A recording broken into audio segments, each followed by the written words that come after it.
El equipo número 2 somos nosotros, ¿cierto, profe? Así es, Sofía. Bueno, entonces como primero los apuntes como más importantes. Sí. Ujú, Bueno, yo quisiera rescatar del capítulo 6, el ser humano piensa, razona y reflexiona. Cuando nos hablaban de percepción, nos decían pues que para Maturana los seres vivos no podemos distinguir entre la ilusión y la percepción en la experiencia.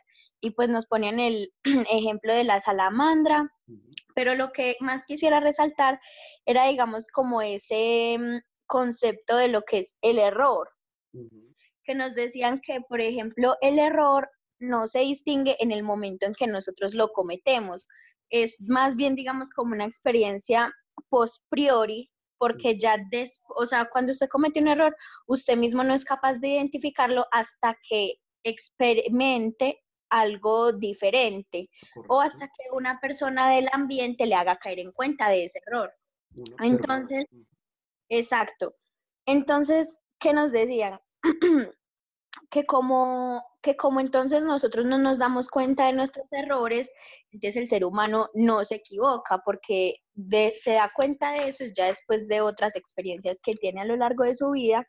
Y yo lo enfocaría con el ejercicio pedagógico de la manera en que nos decían que, por ejemplo, como los niños o los jóvenes a los que nosotros les vamos a dar clase, no se dan cuenta de sus errores, o sea, piensan que ese acto o ese pensamiento, ese conocimiento es válido porque pues obviamente no han experimentado otra cosa, entonces no caen en cuenta de su error, ¿cierto?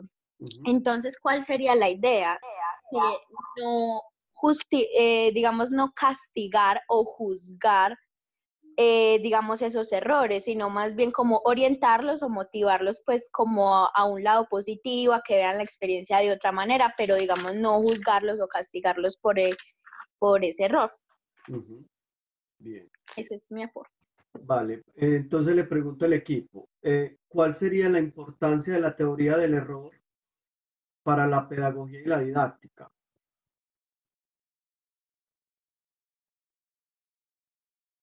María Fernanda, Juan Pablo. Buenos días.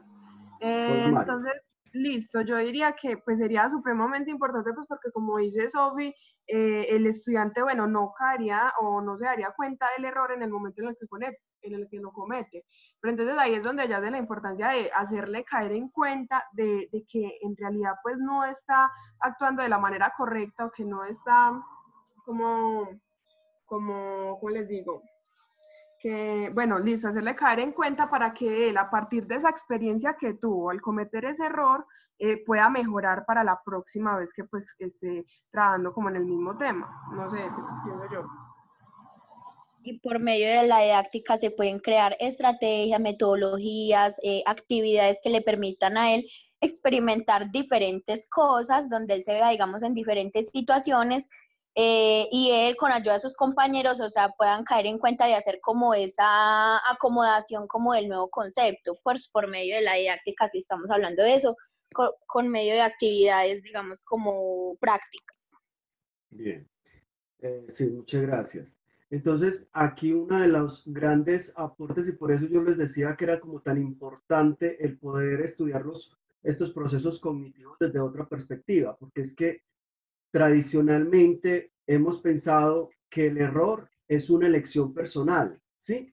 Y que cuando, por ejemplo, en el contexto educativo un estudiante se equivoca, pensamos que se equivoca porque él quiere equivocarse. Y ya Maturana nos dice que realmente nadie elige equivocarse, ¿sí?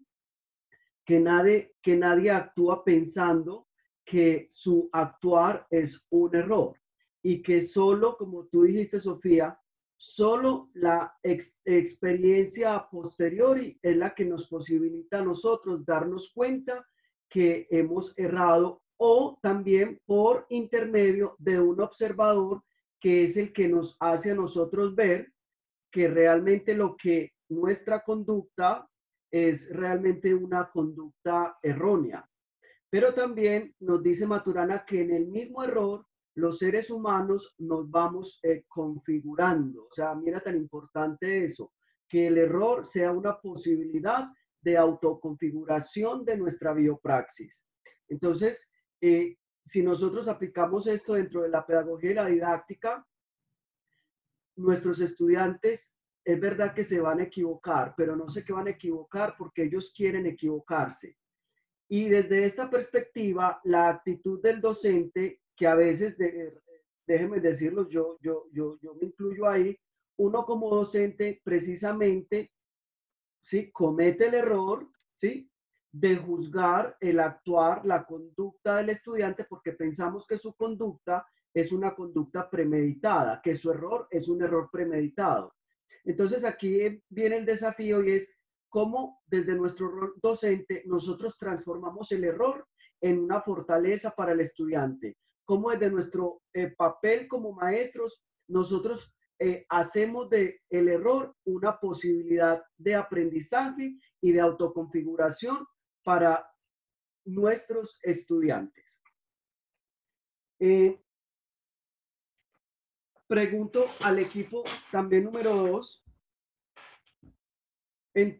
muy relacionado entonces con el error y entendiendo también de que el error es una posibilidad de conocimiento. ¿Cómo plantea Maturana su postulado o cuál es el postulado que Maturana nos presenta con respecto al conocimiento? ¿Qué es conocer? ¿Cómo identificamos en un estudiante que conoce, que sabe? Juan o Tomás van a decir algo. Tomás, Juan Pablo.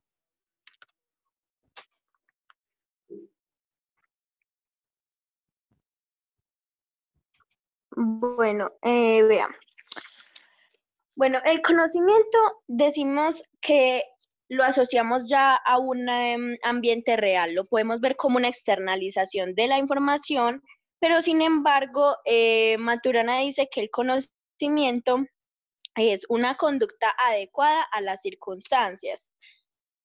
Hay conocimiento cuando la conducta es coherente con la biopraxis del ser humano. Y se tiene el conocimiento cuando, por ejemplo, nuestras explicaciones o nuestros pensamientos coinciden con esos criterios del observador externo. Entonces dicen, por ejemplo, cuando yo explico, no sé, algo de filosofía, y la persona que me está escuchando considera, digamos, que eso corresponde con lo que él piensa o considera que está correcto, entonces dicen, esa persona tiene conocimiento, porque el conocimiento se lo asigna una persona a la otra. Y decían que el conocimiento se adquiere en la convivencia, en las relaciones interpersonales, como pues ya lo había mencionado. Y el conocimiento también depende de un contexto en particular, en un campo pues como determinado. ¿Alguien más quiere complementar del equipo la participación de Sofía? Sí, buenos días, algo que me pareció pues como muy importante es que decían que el conocimiento dependía, como dijo Sofía, del contexto y también de la experiencia.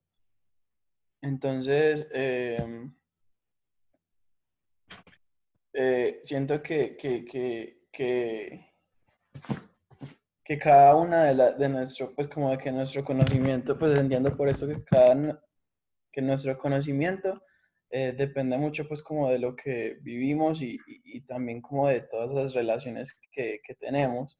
Así pues como que entiendo que el conocimiento pues obviamente va a ser distinto en todos y pues esa experiencia va a afectar mucho esto. Sí, sí, es que no sé cómo explicarme.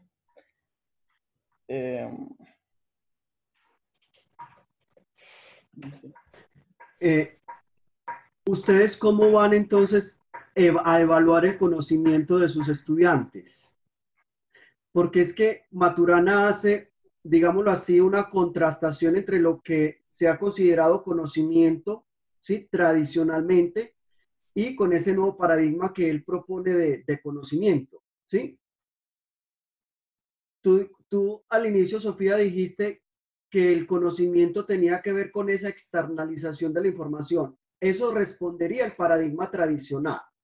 Nosotros evaluamos supuestamente el conocimiento por lo que un estudiante, digámoslo en este momento, o sea, por lo que un estudiante puede, en este caso, conceptualizar, ¿sí? Respecto a una lectura que ha realizado.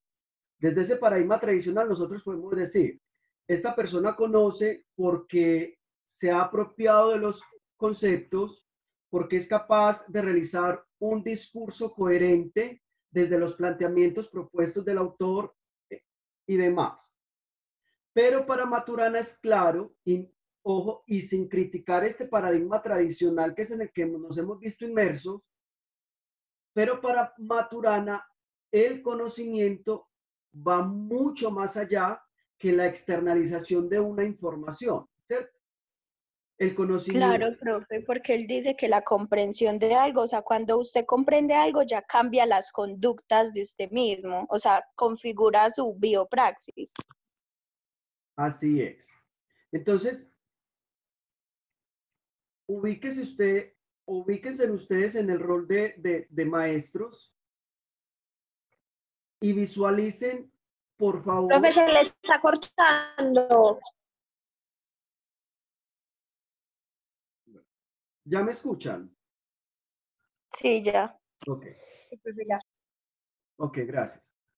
Profe, Ubíquense en sí, de acuerdo como a la pregunta, yo me acuerdo que yo leí algo sobre como, pues para Maturana no es como acumular y como sumar como todos esos conocimientos pues a la hora de evaluar, sino como que el estudiante pueda como reorganizar el pensamiento y como por medio de la reflexión llegar como a ese conocimiento.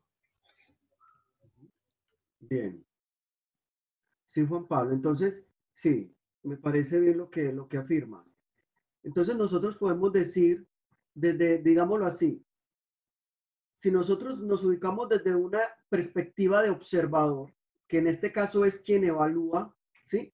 Quien es el que tiene el rol de evaluar cuando una persona conoce o no, desde nuestro rol como observadores, como maestros, decimos que una persona conoce cuando su conducta, y esto es bien clave, cuando su conducta es coherente.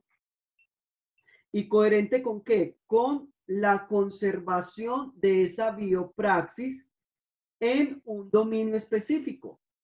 Si ustedes están, por ejemplo, enseñando eh, el pasado perfecto, ¿sí?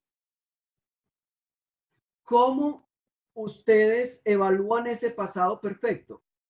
La evaluación va mucho más allá de que realmente la persona pueda haber aprendido conceptualmente, y ojo, y eso no lo demerita, pero la evaluación radicaría en que esa persona pueda configurarse en su biopraxis desde ese saber específico que ustedes están enseñando y que al configurarse en su biopraxis pueda tener un dominio específico con respecto a ese tema en particular que en ese momento usted está enseñando, ¿sí? Maturana habla de un término muy importante y ya esta pregunta ya la abro para todo el grupo. En general, él habla en torno al conocimiento, habla de un concepto fundamental también en el proceso de conocer, que es el término deriva.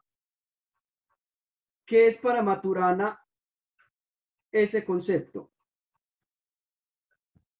El concepto deriva.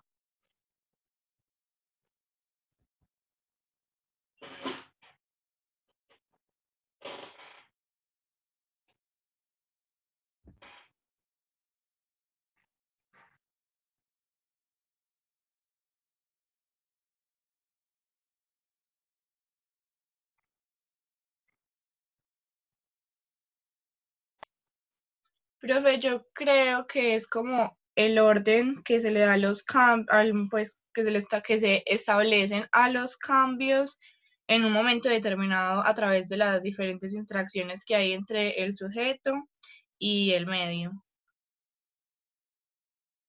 Entonces, a ver, tú dices que deriva es el orden que se le da a los cambios que se establecen en el momento a través de las diversas interacciones entre el sujeto y el medio. La deriva natural no sería más como, por decirlo así, entre comillas, algo genético, como los linajes o la conservación que se le da como a ese, ¿cómo lo diríamos? Como paradigmas, puede ser como formas de pensar, ¿no? Vale, ahorita está bien. Expongan su pensamiento con respecto al concepto y ahorita lo concertamos bien. ¿Quién más? ¿Y por qué hago énfasis en este concepto? Porque realmente tiene que ver, o sea, influye demasiado en esto que estamos tratando con respecto al conocimiento. ¿Quién más quiere exponer su opinión con respecto a la pregunta? Profe, pues por lo que yo puedo ver acá, porque la verdad lo estoy investigando porque no recuerdo haber identificado esa palabra en el texto. Entonces dice que deriva natural o la diversificación de los linajes a través de la conservación y cambio de los fenotipos ontogénicos. Sí, pero la deriva, si quiere la Profe, busca, sí. acá pues estaba viendo yo también que es como un proceso, no es un proceso caótico, sino que es como, sigue un curso ordenado como cualquier proceso determinista. O sea, hay una parte en el texto que se refiere a eso, que para Maturana la deriva como fenómeno determinista no transcurre como de una manera caótica o sin orden, sino que lleva como un curso ordenado, ¿cierto? Y bueno, entonces dice que lo que ocurre es que los cambios se van estableciendo momento a momento en las interacciones del sistema, y en deriva y en su medio. En la página 110 del libro, en el último párrafo, encuentran la respuesta. Bueno, cuando hablamos de deriva en Maturana, ¿sí? Decimos que existe una deriva cuando ese ser humano, en su biopraxis, en su cotidianidad, cambia de Profe, acuérdese de posición. leer el chat también. ¿Cómo? Dime, Santiago. Que si puede leer el chat también. Sí.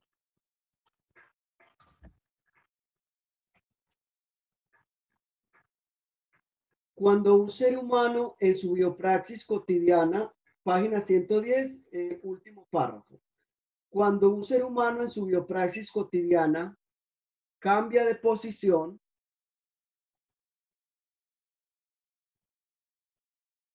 manteniendo su coherencia con el entorno configurante, a ese proceso le llamamos deriva. Cuando un ser humano cambia su posición en coherencia con su entorno. Cuando ¿Qué relación tiene con aprendizaje? Claro, por supuesto, está relacionado con el aprendizaje, está relacionado con el conocimiento. Sí, Santiago. Cuando el ser humano en su biopraxis cotidiana cambia de posición manteniendo su coherencia con el entorno configurante. Es decir, nosotros en el proceso de conocer no podemos alterar, ¿sí?, nuestra interacción con ese entorno que nos configura. Y si hay algo que nos hace alterar ese entorno, ¿sí?, si nuestra posición nos hace alterar ese entorno, entonces aquí estaríamos hablando de una situación en la que el conocimiento no está posibilitando, no está logrando el objetivo para el cual se ha determinado, ¿sí? Cada vez que un estudiante conoce, debe de cambiar su posición. O digámoslo así, cada vez que un estudiante aprende algo nuevo, transforma su posición. Pero esa transformación, ese cambio de posición, no puede ser incongruente con el entorno o con la biopraxis que lo configura. ¿Es claro entonces el término deriva?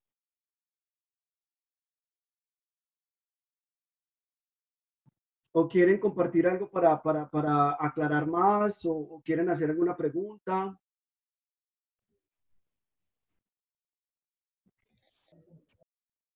Profe, la verdad, a mí no me quedó tan claro. Pues como que no.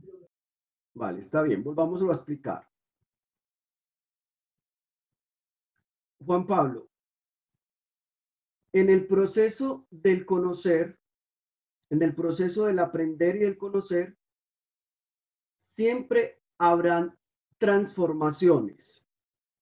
Y ya cuando Sofía compartía el planteamiento de conocimiento, el planteamiento sobre el conocer o el conocimiento en Maturana, Maturana nos decía que el conocimiento, más que la externalización de la información, tiene que ver con algo que él va a denominar, en que enseguida lo vamos a mencionar, conductas inteligentes, ¿sí? Cuando una persona tiene una conducta inteligente, cuando es capaz de adaptarse a las circunstancias de ese entorno específico, cuando es capaz de responder a las demandas de ese entorno específico, cuando es capaz de posibilitarse a configurarse, a autoconfigurarse como ser humano. Todo conocimiento tiene que llevarnos a una autoconfiguración. Por eso es que trasciende, va mucho más allá, trasciende el hecho de la externalización de la información. Entonces, cada vez que un estudiante aprende dentro de un contexto, aprende dentro de un entorno. Y dentro de ese entorno, de ese contexto que es su biopraxis, ese estudiante, a partir de lo nuevo que conoce, de lo nuevo que aprende, es capaz de cambiar su posición. En otras palabras, voy a poner este ejemplo. Cuando ustedes comenzaron este curso, estaban en una posición muy distinta a la posición que hoy ustedes tienen. Ustedes, a través de lo que han logrado en este curso, han podido configurar la biopraxis, ¿sí?, como estudiante en formación para ser maestros. Pero todo lo que se da dentro de esa configuración, el cambio de posición que ustedes han realizado, no puede realizarse por fuera del entorno, o no puede ser incongruente o no coherente con respecto al entorno específico o a la biopraxis en la cual nos movemos. El conocimiento nosotros, el aprender a nosotros, no nos puede sacar de la coherencia que tenemos que mantener con ese entorno o biopraxis que nos configura. Entonces, el aprendizaje cada vez nos va haciendo cambiar de lugares, de posiciones. Ustedes comenzaron su experiencia de universidad en un lugar y hoy, con cualquier dificultad que ustedes hayan tenido, con las falencias, con, digamos, con los aciertos, todos hemos cambiado de posición. Incluso, no solamente ustedes, también uno como maestro, siempre va cambiando su posición, ¿sí?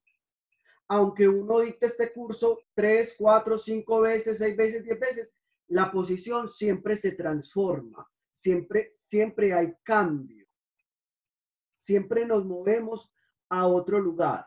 Y cada vez que nos movamos a otro lugar, estamos configurando nuestra biopraxis, y ese movimiento, ese cambio de posición no puede plantearse por fuera o incongruentemente de nuestra biopraxis, de nuestra cotidianidad. Profe, yo había, pues ya sí me queda mucho más claro, y yo me acuerdo que yo había escrito sobre cómo Maturana valora la necesidad de que los estudiantes eh, sean como protagonistas de su propio aprendizaje y que ellos sean como, ahí en el texto que leí decía como curiosos intelectuales. Ujú. Y que el maestro pues debe como de cumplir esa tarea de, de, de educar y pues como que generar como los espacios que, como de esa convivencia, como lo hablábamos y también del aprendizaje que se obtenía por esos espacios de convivencia y que todo esto surja de manera pues como más orgánica o más natural, pues como por las vivencias y como las experiencias que tengamos. Diría Maturana, de aquí es donde yo me baso para decirles que todo proceso de aprendizaje tiene que emocionar, porque cuando nosotros nos emocionamos, ¿sí? Podemos transformar nuestras conductas, podemos movernos a otro nuevo lugar, podemos cambiar de posiciones. ¿Sí? Muchos estudiantes, chicos, en mis 13 años de experiencia como docentes, si uno ve estudiantes que ganan los cursos, los pueden incluso pasar con excelentes calificaciones, ¿sí? Pero ojo, el hecho de que pase el curso con una alta calificación no quiere decir que hubo un cambio de posición, que se dio una deriva. Y entonces, como no ocurrió la deriva, digámoslo así, cuando yo he estado de asesor de prácticas, no en el ámbito educativo, sino con estudiantes de psicología, inmediatamente ocurre la perturbación, la tensión y el conflicto que no se dio durante el proceso de formación académica, durante los cursos que recibió, porque ya nos ha dicho Maturana, que uno aprende, que uno conoce porque emerge una necesidad, porque emerge una perturbación, porque emerge una tensión, porque emerge un conflicto. Pero muchos de nosotros en nuestra experiencia académica nos volvemos tan cuadriculados que no nos movemos a otro lugar, no cambiamos de posición, no configuramos nuestra biopraxis, ¿sí? Sí, externalizamos información, pero la externalización de la información no quiere decir que ha ocurrido una autoconfiguración. Entonces, aquí vale la pena para que usted se pregunte en dónde está, cuál es su posición en este momento, en dónde se encuentra. Y realmente quiere usted abrazar la tensión y la perturbación, ¿sí? Cuando yo, por ejemplo, hago la pregunta de la deriva, se crea una perturbación. Y ojo, y no hay conocimiento que no albergue una perturbación. En otras palabras, ustedes en su proceso, para que realmente sus estudiantes conozcan, ustedes tienen que propiciar perturbaciones, alteraciones y conflictos. Tienen que crear necesidad para que a partir de esa perturbación, de esa necesidad, de ese conflicto que se crea, el estudiante pueda desplegar todos sus recursos para poder cambiar de posición, porque muchos de nosotros nos quedamos en el mismo lugar. Y ya dirá Maturana también, es que cambiar de posición implica responsabilidad con ese entorno que nos configura. Y por eso es tan importante que en nuestros cambios de posición seamos responsables, porque no podemos alterar, ¿sí? Esa cotidianidad, esa biopraxis. Y cuando hablo de alteración, estoy hablando de afectar de manera negativa esa configuración, esa convivencia, eso que tú estás diciendo, Juan Pablo, porque el aprendizaje se da en un ambiente de convivencia y esa convivencia entre sujetos no puede verse alterada o afectada negativamente por el cambio mío de posición. ¿Qué ibas a decir, Juan Pablo? ¿Y qué tal si se cambia como ese concepto de necesidad por interés? Pues porque como que siento, pues no sé pues si se pueda, pero como que esa necesidad como que viene más de una parte como siempre como negativa, ¿no? O sea, como que el interés, cuando hablamos como de interés, hablamos como de también de esas necesidades que se tienen. O sea, pues si se tiene una necesidad, el interés también va a estar ahí para aprender. No sé si... Pues el término necesidad, Juan Pablo, lo utiliza Maturana, ¿sí? Sí, no, sí, sí, pero como que, no sé, es como hablando de otro término. Y dejemos... Profe, Sí, ¿qué ibas a le decir? podría pues yo pedir un ejemplo, por favor. Pues porque usted dice, listo, lo de crear necesidad o crear conflicto, pues para que haya como ese proceso de herida en el estudiante, ¿cierto? Pero entonces usted recuerda que al principio mencionaba que cómo haríamos entonces que para evaluar el verbo to be, por ejemplo. En este caso, listo, ya pasamos de la evaluación, pero en este caso, ¿cómo se crearía ese conflicto o esa necesidad en el estudiante para que pueda como interiorizar ese conocimiento? ¿Sí me entiende? Yo te voy a responder la pregunta, María Fernanda, con tu propio caso, con tu caso particular de vida. ¿Cuál es la necesidad cuál es tu necesidad a la hora de haber elegido esta carrera que estás haciendo? Profe, pues yo no lo vería tanto como por una necesidad, sino como por ese gusto, como por ese placer que siento en esta temática, como en este campo. ¿Sí me entiende? Pues usted ahí dice Profe, necesidad, pero no lo vería tanto como una necesidad. ¿Y cuál y La es? ahí, y necesidad de ahí- la plata, ¿cómo no, Mafe? Bueno, Desde que come. profe, bueno, pero ahí, obviamente, por ejemplo, perdón, Mafe, ahí, por ejemplo, pongo en como que me explica como lo que yo quería decir ahorita como con lo de interés. O sea, mira que María Fernanda está diciendo que no es una necesidad, sino un gusto, que ahí lo categorizo más Ujú. como un interés. No sé si me hago como explicar lo que... Sí, Sí, pero bueno, yo tengo algo que decir. dímelo, Em, Lucía. pues, se dice que, bueno, Mafe dice que ya no es una necesidad, que lo ve como un gusto. Ujú. Pero yo diría que el interés por llegar a ser maestra necesita de esta formación. Y por esa razón es que hay una necesidad detrás del interés. Entonces, por esa razón es que creería yo que, bueno, parte de un interés inicialmente, pero la necesidad está en esta formación.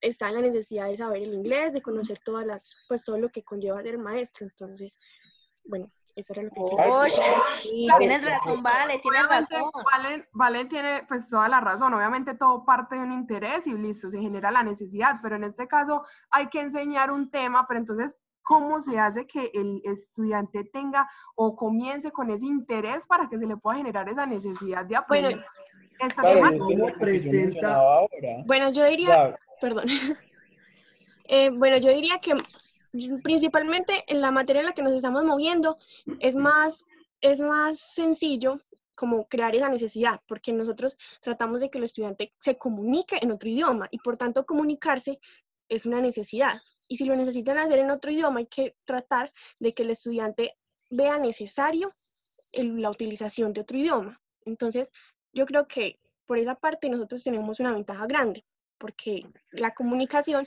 es una necesidad en sí muy fundamental y que sea ya a través de otro idioma sería como otra manera de mostrarles cómo se pueden comunicar y más con otras personas que no tienen el mismo lenguaje que nosotros. claro, y lo que yo mencionaba ahora sobre como que el interés estaba incluido en esa, no, que la necesidad estaba incluida cuando nos referíamos al interés. Ujú. Sí, sí, Juan Pablo, es que si yo siento necesidad de algo, me voy a interesar por ese algo. Cuando yo siento cuando yo siento que no hay necesidad, no hay interés. En otras palabras, y ya me voy a salir de los planteamientos de Maturana para hablar de Maslow, desde Abraham Maslow, con la pirámide de las necesidades, ¿sí? La pirámide es una pirámide de necesidades. Necesidades que comienzan desde su parte muy básica, que es la satisfacción de las necesidades fisiológicas, para luego ir ascendiendo. En tanto que yo voy satisfaciendo mis necesidades inferiores, cada vez van a aparecer nuevas necesidades. ¿Qué es una necesidad? Y que podemos aplicar desde este planteamiento de Maturana. Una necesidad es una motivación, ¿sí? Y las motivaciones van a ir emergiendo en tanto que vamos alcanzando metas.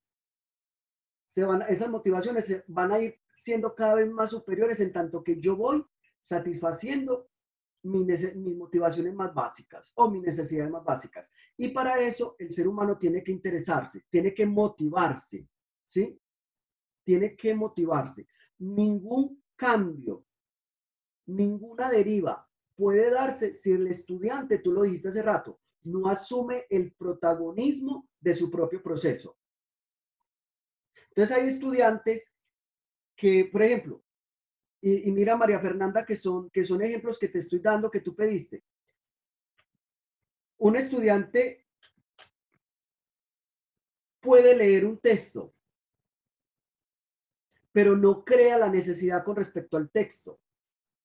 ¿Me explico? Pregunto, ¿cuál es la necesidad que ustedes a partir de la lectura de los capítulos que llevamos de Maturana, cuál es la necesidad que ustedes han creado? ¿Cuál es la necesidad que se ha creado en ustedes para que realmente ustedes, a partir de la lectura de estos capítulos, se pueda dar verdaderamente un cambio de posición? Porque es que aprendizaje que no nos transforma no es aprendizaje. Conocimiento que no nos transforma no es conocimiento. Entonces ahí es donde yo digo, cada vez la deriva, ¿sí? Como ese cambio de posición, manteniendo siempre la coherencia con ese entorno que nos configura, implica de una responsabilidad. Muchos de nosotros nos volvemos espectadores de esos cambios, mas no asumimos el protagonismo de esos cambios. Y por eso me parece tan interesante Maturana, porque es que la biopraxis, nuestra biopraxis definitivamente se tiene que configurar. Y uno de los procesos de formación y de la vida se tiene que configurar. Y la vida misma nos tiene que ir llevando a esa autoconfiguración para no quedarnos atrás. Entonces, María Fernanda, tú pedías un ejemplo. Y es una pregunta que le dirijo a cada uno de ustedes, a cada una. Venga, con base a este texto, ¿cuál es la necesidad que se ha creado? ¿Cuál es la perturbación que hoy usted tiene? Porque es que el conocimiento, como lo dije anteriormente, tiene que ver con perturbación también. Tiene que darse una perturbación para que se pueda el estudiante motivar. Tiene que haber un conflicto interno, incluso externo, para que el estudiante pueda ver la necesidad de asumir una posición. Entonces, ahí vuelvo a insistir con la pregunta. Sí, ustedes pueden estar compartiendo ideas centrales del texto, pueden estar mirando repercusiones y aplicaciones en el acto educativo, pero a nivel personal, ¿esto para qué les sirve? ¿Qué necesidad hay de esto en su vida? Profe, pues que es una herramienta, por decirlo así, a la cual se puede acudir en ya casos de nuestra vida laboral, ¿no? Pues tener digamos, como esta percepción de Maturana sobre lo que es pues la pedagogía y la biopraxis del ser humano, o sea, sí es como algo necesario para nosotros poder llevar una buena labor como docentes, ¿o no? ¿Y qué lo hace necesario, Sofía? O cualquier otro de los participantes de esta clase. ¿Qué lo hace necesario? Pues ¿Qué lo hace nosotros necesario? no sabemos nada de eso, pues es necesario estudiarlo, ¿no? Profe, pero sabes que yo pienso que todas esas perspectivas de Maturana nos brindan como ese humanismo que tanto nos hace falta muchas veces, ¿cierto? Porque él nos habla todo lo que él habla es como muy subjetivo, ¿cierto? Depende mucho de cada persona, de cada experiencia, de todo eso. Nos dice también pues que no podemos juzgar que cuando cometen un error, nos dicen que debemos aprovechar pues por ejemplo las capacidades de los niños. Me parece que todo eso le da a uno como una esencia como más humanista en su labor, y no tanto, bueno, no tanto en su labor como docente, sino pues a nivel personal, nos permite como, no sé si me hago entender. Sí, María Fernanda. Bueno, vamos a darle la oportunidad en este momento a otro grupo.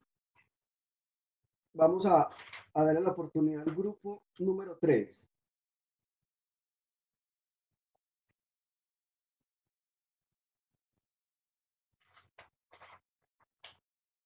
Grupo número 3.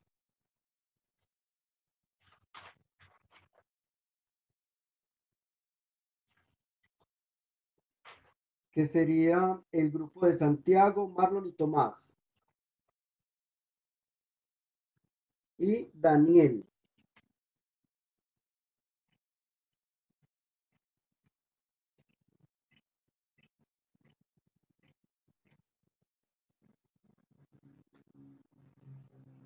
Bueno, Santiago está escribiendo. Los otros compañeros, Tomás Montes, Marlon.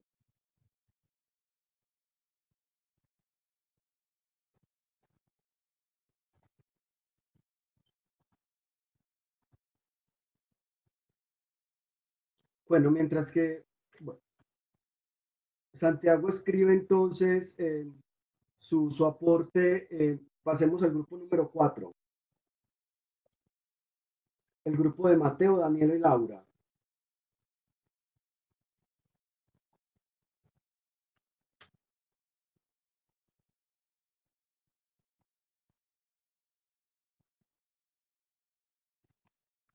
¿Qué tienen para compartir con respecto a la lectura? Buenas. Hola, Mateo.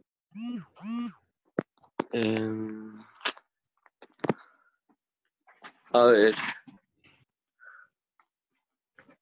el texto nos mostraba con respecto a la percepción que distinguir si lo que uno observa es una ilusión o realidad es una percepción real,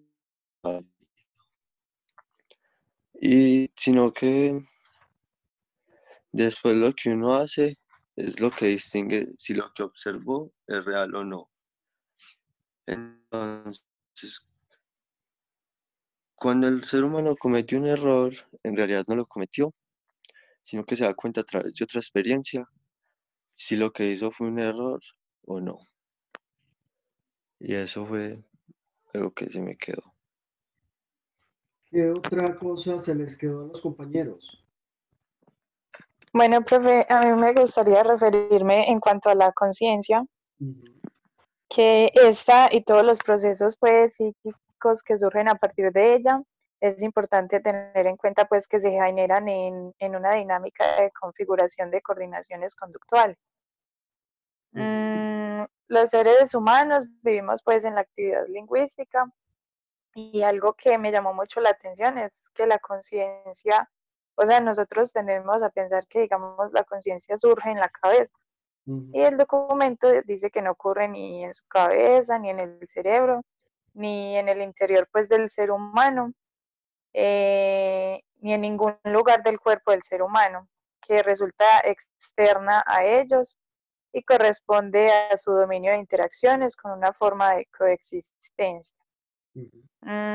También me gustó pues esta parte donde decía que la autoconciencia también es un fenómeno social similar al lenguaje, en tanto dominio de coordinaciones consensuales de acciones. Y también quiero pues hablar en cuanto a la inteligencia, que me llamó la atención que la inteligencia surge en las interacciones de los seres vivos a través de su vivir y, por supuesto, la biopraxis. La inteligencia, bueno, para empezar, la inteligencia es importante saber qué es la capacidad de participar en la creación de dominios consensuales, de coherencias conductuales con otro e incluso consigo mismo.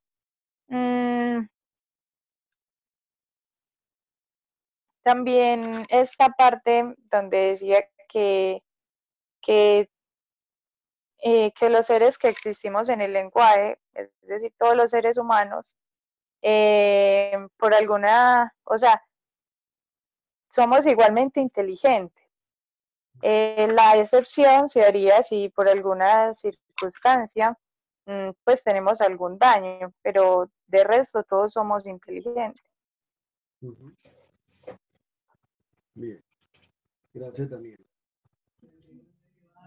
¿Qué tiene que decir Laura? ¿Quiere compartir algo? Profe, yo voy a hablar sobre pues el pensamiento.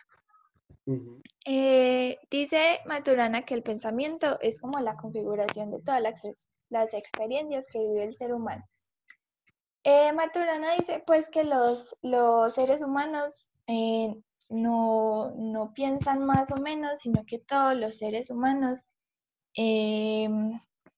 piensan en referencia a lo que sucede con ellos en un momento determinado.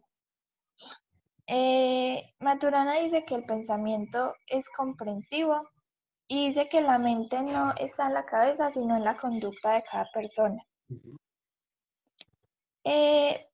Pues digamos que la única diferencia que hay entre, pues, por ejemplo, los animales y los seres humanos es que nosotros tenemos como la capacidad de reflexionar. Mientras, pues, o sea, la reflexión, como ya lo habíamos dicho antes, no es racional, sino que es emocional, pues es como un deseo.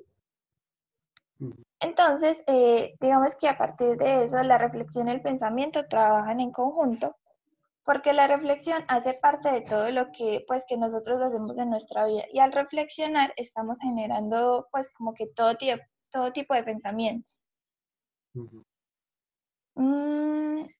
Y pues ya, como dijimos también antes, que nosotros configuramos las emociones a través de la reflexión y estas determinan pues como nuestra conducta. También quiero decir algo sobre el conocimiento. El conocimiento pues es una conducta que un observador, pues, a ver, el conocimiento es la conducta que un observador hace sobre un determinado pues tema que considera pues como adecuado o no. El conocimiento pues es como algo que sabemos o algo que dominamos. Digamos que es un fenómeno racional y pues como que el dominio del tema lo distinguimos a través de la observación. El conocimiento es una configuración personal de lo que el sujeto conoce y lo que el sujeto evoluciona o lo que el sujeto desarrolla. Y ya, eso sería como todo. Bueno, déjeme realizar las siguientes preguntas. Entonces, la primera pregunta es para ti. ¿Quién fue la que habló de conciencia? Pero igual puede responder cualquier grupo. Laura, fuiste tú, Daniela. Una de las dos habló de la conciencia. ¿Cómo emerge entonces la conciencia? Si la conciencia no es una cuestión que podemos localizar en la cabeza o en el cerebro, entonces, ¿cómo es la emergencia de la conciencia? Que es otro de los procesos importantes del ser humano, ¿sí? Y que gracias a la conciencia es que también se puede producir el conocimiento, la autoconfiguración de la biopraxis. Gracias a la conciencia es que nosotros también podemos generar conductas que se fundan en la emoción. Gracias a la conciencia es que nosotros podemos establecer esas interacciones con los sujetos que nos permean recíprocamente y que nos hacen incluso movernos de posición, de espacio. ¿Dónde estaría entonces, de dónde nace la conciencia? Bueno, profe, en el documento decía que la conciencia emerge o sea, es una distinción de tercer orden.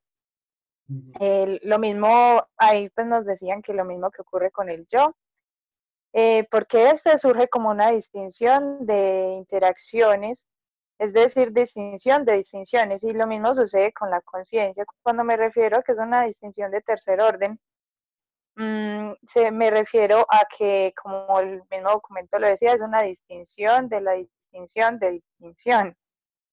La conciencia, o sea, tiene su dominio de interacciones como una forma de coexistencia.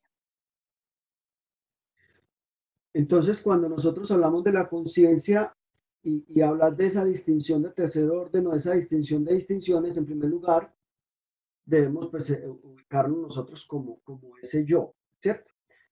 ¿Cómo se da ese reconocimiento del yo? ¿Cómo yo soy consciente de mi existencia? ¿Cómo yo soy consciente de que estoy en el mundo? Por medio del lenguaje.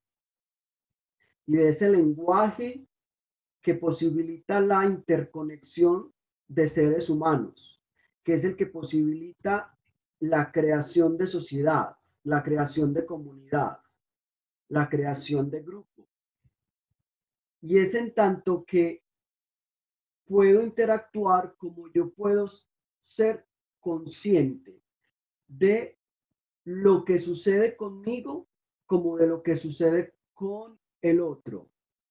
Entonces, la conciencia, dice Maturana, la conciencia y yo, dice Maturana, yo como sujeto protagonista, son por excelencia fenómenos sociales. Entonces, la emergencia de la conciencia, ¿desde dónde se da? Desde la interacción, desde la relación de sujetos. Es en tanto que sea esa relación que yo puedo distinguirme como sujeto particular, como sujeto singular. Es desde esa interrelación, es desde esa interacción como yo puedo reconocerme único y como yo puedo hacerme consciente de mi identidad. Una identidad que involucra identidad psíquica, identidad corporal, ¿sí? Es a través de la conciencia como fenómeno social que yo puedo ser consciente de quién soy en relación a los demás. Y es a través de la interacción como yo también puedo marcar mi diferenciación. Entonces la conciencia es un fenómeno netamente social. Y es por eso que dice Maturana que todos, absolutamente todos los procesos psíquicos surgen a partir de la conciencia. Sin conciencia no se pudiera dar el desarrollo de los procesos psíquicos. Sin conciencia, les decía yo anteriormente, no nos podemos emocionar. Sin conciencia no podríamos conocer. Y sin la conciencia tampoco podríamos lenguajear. Sin la conciencia tampoco podríamos motivarnos. Sin la conciencia tampoco podríamos desarrollar nuestra inteligencia. Todo emerge a partir de ello. Y a partir de ella es que nosotros podemos lograr todas, absolutamente todas las configuraciones posibles en ese contexto, en ese entorno. A través de la conciencia podemos configurar nuestra propia biopraxis. Esa es la necesidad de la conciencia. Permítame, leo el aporte de Santiago. Dice Santiago, aunque eso sería retomar lo mencionado anteriormente, cuando el ser humano comete un error, como ya lo mencionaron mucho, no se cometió adrede, sino que como en su experiencia eso es lo correcto. Si vos o yo no le muestra que hay otro método, siempre va a quedarse con ese pensamiento. Solo nos percatamos del error después de que lo cometemos, o sea que no sucede en el propio acto, y en muchos casos cuando otra persona nos alerta del error sucede cuando nos alerta del error, sino ya después cuando se comete. También es importante saber que hay personas que no aceptan el debate. Me imagino que es el debate. Y eso se resalta como un problema. Un ejemplo que me llamó mucho la atención es cuando un niño escribe 2 por 3 y dice que es 5. Se menciona que en ese momento lo que hizo no pudo evitar el error. Y es algo muy cierto, ya que muchas veces se ve que el niño lo regañan o lo agreden por esa respuesta, pero no tienen en cuenta que en los conocimientos del niño puede que esa respuesta ya esté configurada, si eso es cierto, hasta que alguien más se la ayude a cambiar de buena manera. Sí, eso es muy cierto, Santiago, porque muchos de nosotros nos hemos, digámoslo así, voy a hablar en términos piagetanos, muchos de nosotros hemos instaurado esquemas de la vida que ante un observador pueden ser esquemas erróneos, pero son esquemas que nos han ayudado a sobrevivir, ¿sí? Pero ese esquema no va a transformarse hasta que alguien más no nos posibilite ver que hay otra manera de hacer las cosas. En otras palabras, el observador, desde este, digámoslo así, desde este enfoque piagetano, el observador es el que nos posibilita a nosotros que asimilemos y que nos acomodemos a otra nueva realidad. Y diría Lev Vygotsky en la teoría sociocultural que es el observador que actúa como andamiaje y que es el que crea las zonas de desarrollo próximo para que ese sujeto pueda desarrollar eso que potencialmente sabe, pero que aún no lo sabe, ¿sí? Entonces, es verdad, muchos de nosotros hemos configurado verdades y son verdades que nos han regido, orientado a lo largo de toda la vida. Pero llega un momento en que nos damos cuenta que esas verdades, ¿sí? O que hay experiencias a posteriori, o que hay observadores que nos hacen caer en cuenta de que posiblemente esa verdad ya es una verdad obsoleta y que no nos está posibilitando cambiar de posición, ¿sí? Entonces es donde ya nosotros, al tener ese observador, podemos movernos a otro lugar y podemos reconocer que si bien esa verdad fue importante, ya hoy hay otra verdad en la que yo me puedo instaurar, hay otra verdad que puedo yo configurar para poderme mover de lugar, para poder cambiar mi posición. Entonces, me parece que ese aporte ahí es muy valioso. Un ser humano siempre está en acción, un ser humano siempre está necesariamente en acción adecuada en el dominio que se diferencia como tal en la biopraxis, ¿sí? También la pregunta por la autoconciencia de varias maneras, a lo largo de la vida, y sacar a relucir el ejemplo del niño de 7 años de edad que le dice a su mamá que es un descubrimiento y era que mamá, yo soy yo, pero nos plantean en el texto lo que significa.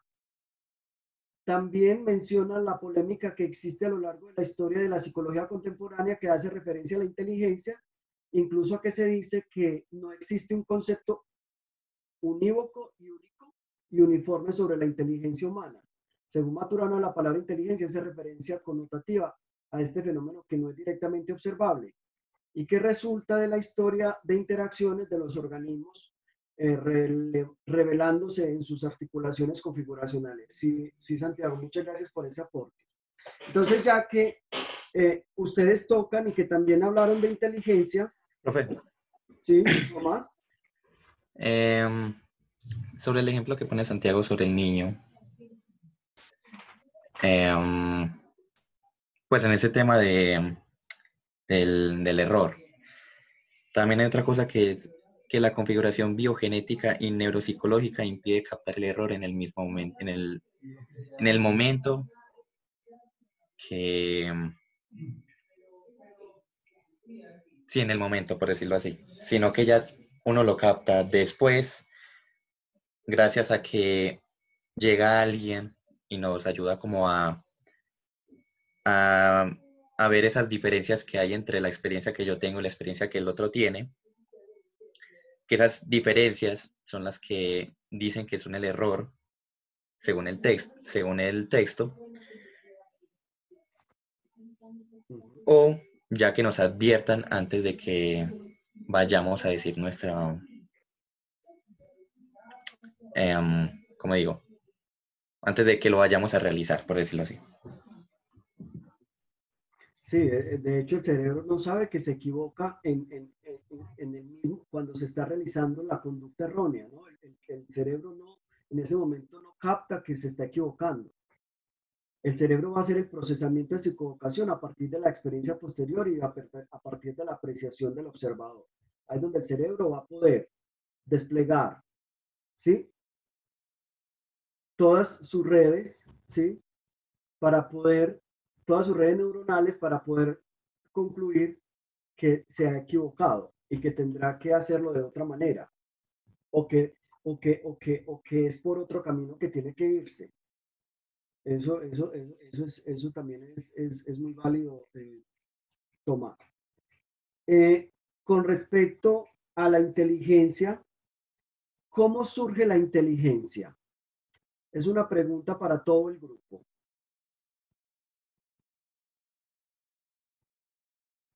¿Cómo Profe, yo surge? sé. Profe, bueno. Te gané, amiga. Hágale si quiere. Hágale Bueno, si quiere. bueno, entonces la inteligencia, leí yo que, bueno, es un término muy polisémico, ¿cierto? No hay como un significado como tal establecido para ella, y se genera pues a través del amor, ¿cierto? El amor es la única emoción que permite como esa ampliación de la inteligencia, pues porque asimismo permite esa convivencia o esa tolerancia que además promueve como ese aporte a las ideas, generando pues la dicha inteligencia. O sea, sale a partir del amor. Bueno, muy bien. Yo sé otra cosita. Sí. La inteligencia ocurre en los momentos, bueno, en los momentos de adaptación al entorno y se refleja, o sea, no dice como que es que nosotros tenemos inteligencia, sino que existen comportamientos inteligentes. Surge, como lo dijo Mafe, en las interacciones entre los seres vivos. Y Maturana decía que los seres vivos somos igualmente inteligentes, solamente que nosotros, pues como estos animales humanos, tenemos pues lo que ya habíamos hablado, el componente del lenguaje, pero todos somos inteligentes y esta inteligencia se evidencia en la capacidad que tenemos nosotros de modificar nuestra conducta o adaptarnos a este mundo que está en constante cambio. Hablamos entonces de comportamientos inteligentes. Bien.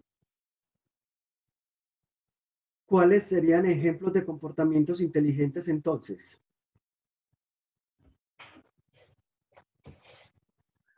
Pero bueno, por ejemplo... Lo que yo quiero hablar sobre eso. Bueno, hágale. Dale, Carolina.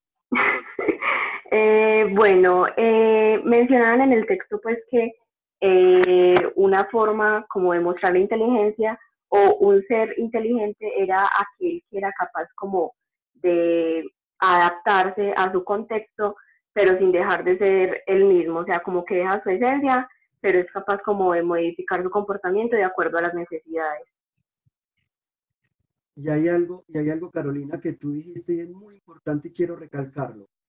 Sin dejar de ser él mismo. O sea, nosotros los seres humanos nos movemos de diferente posición, nos adaptamos, respondemos a las necesidades del ambiente y todo desde ese constante fluir que se tiene, como dice María Fernanda, que es fundamental en la emoción del amor. El comportamiento inteligente nunca nos lleva a hacer algo que nosotros realmente no somos, porque el comportamiento inteligente no puede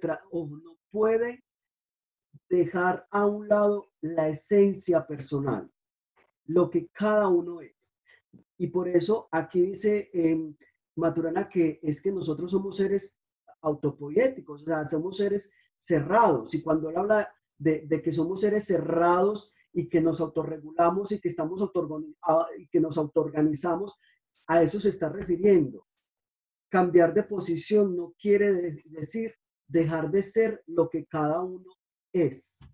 Todas las transformaciones que se puedan suscitar en nuestra relación con el ambiente, con el entorno, con las interacciones, nunca pueden borrar la esencia personal. Gracias, Carolina.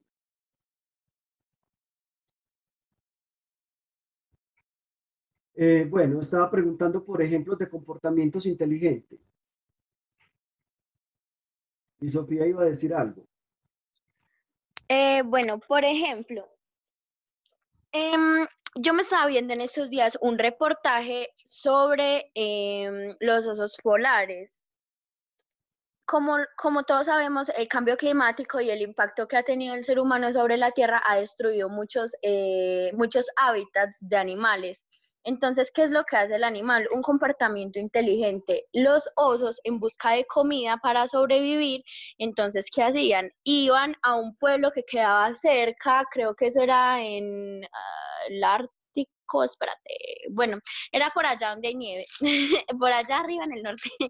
Entonces, ¿qué hacían los osos? Los osos no se acercaban a los humanos, o sea, los humanos no los cazaban, pero aún así los osos no se acercaban, sino que iban en busca de comida.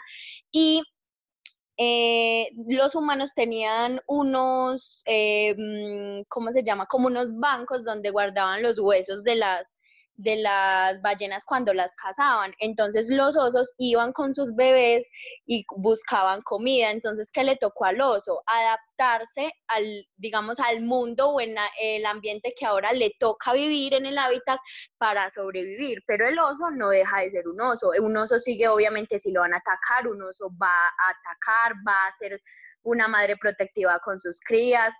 Simplemente le toca adaptarse al ambiente para poder sobrevivir.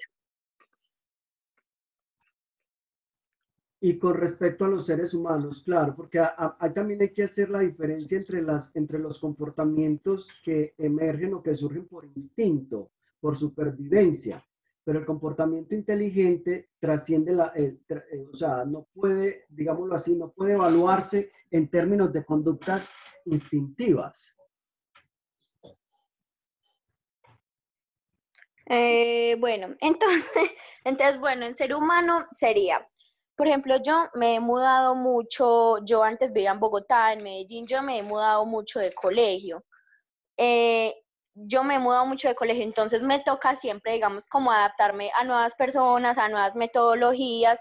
Entonces, un comportamiento inteligente puede ser conseguirme un grupo de amigos, hacerme en un grupo de amigos que me puedan, digamos, como mostrar cómo se trabajan las cosas en ese lugar, que me puedan como inducir en ese espacio. Es adaptarme a, digamos, como a esa nueva situación de interacción social a la que me enfrento. Santiago dice con respecto al comportamiento inteligente que aprender de los errores es un comportamiento inteligente y entender que una sola persona no posee todas las respuestas. Sí, eso es un comportamiento inteligente porque en conclusión dice Maturana que el comportamiento inteligente es la expresión, así lo manifiesta Maturana, es la expresión de un tipo específico de interacción, ¿sí? Que involucra, dice Maturana, la historia de las interacciones de los seres vivos que participan en esa interacción. Entonces, mira esto tan diciente para nosotros. O sea, básicamente el comportamiento inteligente tiene que ver con el cómo yo me relaciono con el otro. Reconociendo mi historia, reconociendo la historia del otro y reconociendo la historia de las interacciones que nos han permeado individualmente, pero también colectivamente, siendo consciente de ese historial de interacciones. Y a partir de allí, de esa expresión específica de interacción, pues yo puedo autoconfigurarme y también propiciar un espacio de configuración para una biopraxis más social. Bueno, gracias equipo 4, gracias Santiago, Tomás, por las participaciones. Démosle el espacio al equipo 1. Carolina Giraldo, Catalina Aristizábal, Carolina García, Camila y Valentina. Bueno, profe, entonces yo voy a hablar un poquito pues ya de manera más general acerca de la percepción, pues que ya mis compañeros lo comentaron, ¿cierto? Entonces Maturana nos empieza exponiendo acerca de la salamandra, nos da el ejemplo de que cuando se saca, digamos, el ojo de la salamandra, esa tiene la capacidad de regenerarse. Entonces cuando vuelven y le ponen el ojo a la salamandra, se dan cuenta de que la salamandra no apunta, digamos, de manera correcta, entre comillas, a el gusano que le ponen en este caso. Entonces Maturana se pone a investigar acerca de eso, realmente a saber qué es lo que pasa. Realmente la salamandra, o sea, para el observador es el que se comete el error, pero uno como tal, nos dice Maturana, que uno no puede, o sea, como tal nosotros no cometimos errores, porque el acto de equivocarnos es un acto y el acto de reflexionar acerca de eso es otro acto, o sea, son dos actos totalmente diferentes. Otra cosa que nos dice Maturana es que la biogenética y o sea, que nosotros a medida de que vamos aprendiendo, digamos, reflexionamos acerca de eso, adquirimos un conocimiento, ¿cierto? Si yo me equivoqué en la reflexión, yo ya tengo pues como previo conocimiento acerca de eso, o sea, la experiencia adquirida. Pero la configuración biogenética y neuropsicológica impide pues como no percatarnos de nuestros errores. Eso también nos decía. Entonces, cuando un ser humano comete un error, en realidad no lo cometió. En realidad, él se... a ver, como, sí, es que realmente, pues como que trataba acerca de eso. En general, un error como tal no se da en el momento, uno no se equivoca en el momento porque uno no tiene la posibilidad como ser humano de predecir o de saber que se va a equivocar, porque si no, no se equivocaría.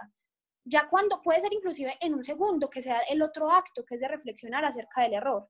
Y ya también pues hablamos acerca de lo de la didáctica y la pedagogía, que en realidad uno tiene que dar es una dirección correcta acerca de ese error, porque en realidad no se equivocó, o sea, no fue un error.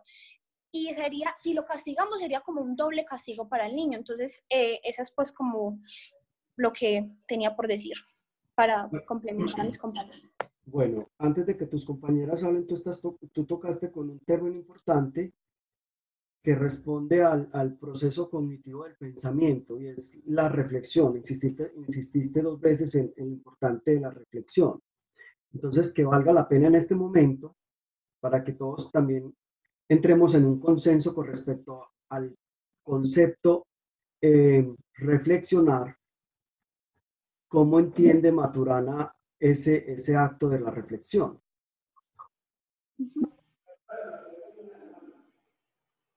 La pregunta la dirijo en primer lugar para ti, María Camila. La puede responder tu grupo, y finalmente, pues, los demás pueden aportar. Profe, ¿me repite la pregunta, porfa? Sí, mencionaste en tu aporte 2 veces el término reflexión, ¿no? La importancia de la reflexión para percatarnos del error, ¿sí? Sí, señor. Entonces, les decía que como la reflexión es un elemento tan crucial dentro del pensamiento, les pregunto cómo entiende Maturana el acto de reflexionar. ¿Qué es para Maturana reflexionar? ¿Qué es la reflexión desde sus planteamientos? Bueno, aquí en realidad pues lo que nos decía es que a medida que se da ese acto de dar cuenta, o lo que yo decía de reflexionar, el ser humano va adquiriendo como ciertos conocimientos o modifica su concepto del error. Entonces él va, mediante esas experiencias, va pues como adquiriendo ese conocimiento. Con respecto a la reflexión, pues no sé, profe, cómo responderle en general. Vale. Yo puedo mencionar algo ahí. Carolina, sí. Bueno, se menciona que la reflexión es como lo que nos lleva a detenernos y mirar si la conducta o lo que estoy haciendo es lo que quiero seguir haciendo o si deseo cambiarlo y pues hago pues como lo necesario para cambiarlo. Entonces por eso es necesaria la reflexión. Entonces Maturana solía decir que el saber es enemigo de la reflexión, porque el que sabe no reflexiona. Entonces, por eso lo decía. Entonces, él piensa que para todos nosotros la parte fundamental pues somos nosotros mismos y pues como las distintas oportunidades que nosotros tenemos para la reflexión. Sí, de hecho Maturana dice, el que dice saber no alberga la necesidad de la reflexión porque considera que todo lo sabe, ¿no? Entonces, como dice Maturana, como yo soy consciente de que sé, entonces ¿para qué reflexionar? Entonces, ahí es donde nosotros nos vamos convirtiendo como en seres muy obsoletos, porque un ejemplo de esto es que existen muchas personas que dicen, así se ha hecho siempre, ya sabemos los resultados, ¿para qué dar espacio, cabida a otras posibilidades que involucran reflexión? Entonces, aquí hay muchas personas que que en su cotidianidad son personas totalmente cerradas al cambio, son personas totalmente inflexibles y esta situación de no reflexión les genera grandes problemas, grandes dificultades, porque dice Maturana, nuestra biopraxis, nuestra cotidianidad está en un constante fluir y desde ese constante fluir nosotros tenemos que ir soltando cosas para darle espacio a otras. La reflexión tiene parte, dice Maturana, de una decisión de soltar y nosotros los seres humanos no queremos soltar. No queremos soltar una relación afectiva que es tormentosa porque no queremos darnos la oportunidad de enfrentarnos, no queremos a otra experiencia, a otras construcciones de amor, no queremos soltar las formas de estudiar porque es que generalmente siempre me han funcionado, no queremos soltar, digámoslo así, patrones conductuales que he establecido en mis constantes interacciones, porque es que estos son los que me han llevado a ser lo que soy. Y mucho más allá de eso, no queremos tomar la decisión de soltar nuestros propios guiones de vida, porque decimos, este guión de vida es que ha sido mi plan durante toda la vida, es el que me ha hecho sobrevivir. Y el reflexionar implica precisamente el tener la fuerza, la decisión y el deseo, el interés, como decía Juan Pablo, el interés para dejar atrás esas viejas creencias o nuestras creencias y que no necesariamente tienen que ser viejas, pero soltar nuestras creencias que se han arraigado tanto en nosotros a lo largo de las experiencias que hemos tenido en ese entorno configurante para mirarlas desde lejos. O sea, incluso aquí el acto de reflexionar no necesariamente quiere decir que yo tengo que dejar esas creencias, no, pero por lo menos me tengo que dar la oportunidad de mirarlas desde otra óptica, desde otro lugar, para poder definir qué voy a soltar y qué no voy a soltar. ¿Por qué para Maturana es tan importante la reflexión? Porque es que la reflexión es la que nos permite a nosotros modificar nuestras emociones. Y ya, como miramos hace 8 días, toda nuestra conducta, todo nuestro interaccionar, toda nuestra relación, toda nuestra biopraxis se construye, se configura a partir de las emociones. Sujeto, individuo que no reflexiona, no puede modificar, no puede transformar sus emociones. Entonces, gracias Carolina por ese aporte sobre la reflexión que me parece muy valiosa. Continuemos con el equipo 1, por favor. Profe, yo pues voy a aprovechar a mencionar, pues ya que estamos hablando como de la reflexión, algo sobre el pensamiento así cortico que me llamó la atención, de Bateson, que propone que para que exista la mente no necesariamente tiene que existir un cerebro, porque la mente está presente en toda la ecología planetaria. Entonces, para él, los seres vivos tienen, todos los seres vivos tienen mente, incluso las plantas, pues por la asociación que él hace de la vida y la mente. Pero pues Maturana propone que el único aspecto diferencial entre seres humanos y animales está relacionado con la mente. Entonces ahí es donde surge que nosotros tenemos la capacidad para reflexionar y porque vivimos en el lenguaje, entonces que la reflexión no es racional, sino emocional, y es el deseo y la decisión de soltar nuestras creencias, como ya estábamos mencionando. Muy bien, sí, Carolina. Y complementando eso, sí, toda la vida, todo nuestro planeta es vida. Y como dices tú, y dice Maturana, todas las especies vivas, incluso las plantas, están dotadas de mente. ¿Sí?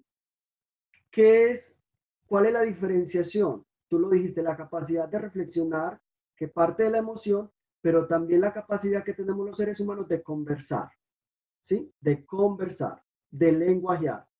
Y esa es una de las grandes diferencias. Entonces, la mente desde este paradigma Maturana es una construcción social que se da a partir de la misma interacción. Bueno, ¿qué quieren aportar Carolina García, Valentina y Catalina? Bueno, ¿quién iba a hablar? No, Ale, hágale. Bueno, está bien. Pues lo digo, pues intervengo porque ya estamos hablando pues un poquito sobre lo que es el lenguaje. Y bueno, el lenguaje en inicio se dice que es un vínculo, pues que existe un vínculo entre el lenguaje y el pensamiento y que ese vínculo es muy necesario y es íntimo, ¿cierto? Porque la expresión del significado de lo que nosotros pensamos se da a través del lenguaje. Entonces, por esa razón es que el vínculo es tan necesario. También dan varias definiciones, se da la significación del lenguaje inicialmente como un puente para que surja la comunicación y que nace del amor. Eso es muy importante porque se dice que la necesidad de comunicación entre el humano, entre los seres humanos, es una relación ya afectiva y por lo tanto nace del amor. Además, también dicen que es una configuración psíquica con la que solamente pues contamos los seres humanos. Entonces, es como importante también por esa parte conocer que solamente nosotros somos capaces de tener esa posibilidad de configurar las palabras. Bueno, y en cuanto a Maturana dice ya de manera muy concisa que el lenguaje está constituido por dos componentes muy fundamentales e inseparables, que son la sintaxis y la semántica. Entonces, la sintaxis vendría siendo el orden, ¿cierto? La relación de las palabras, el orden y relación de las palabras, y la semántica, pues su significación. Y en conclusión, pues lo que Maturana quiere llegar con su definición de lo que es el lenguaje es que el lenguaje no es un proceso neuronal, sino que es un proceso relacional.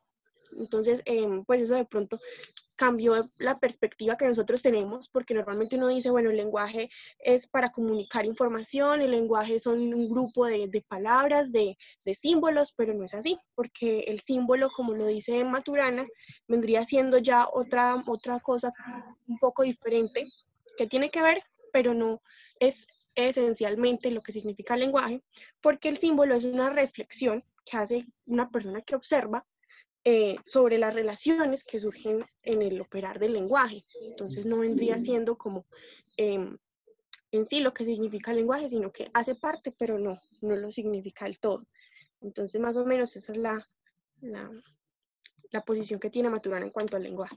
Pero es importante, Valentina, es importante también aquí clarificar que el lenguaje, aunque esté fundado en esa interacción social, también necesita digámoslo así, de la biología para que se pueda producir.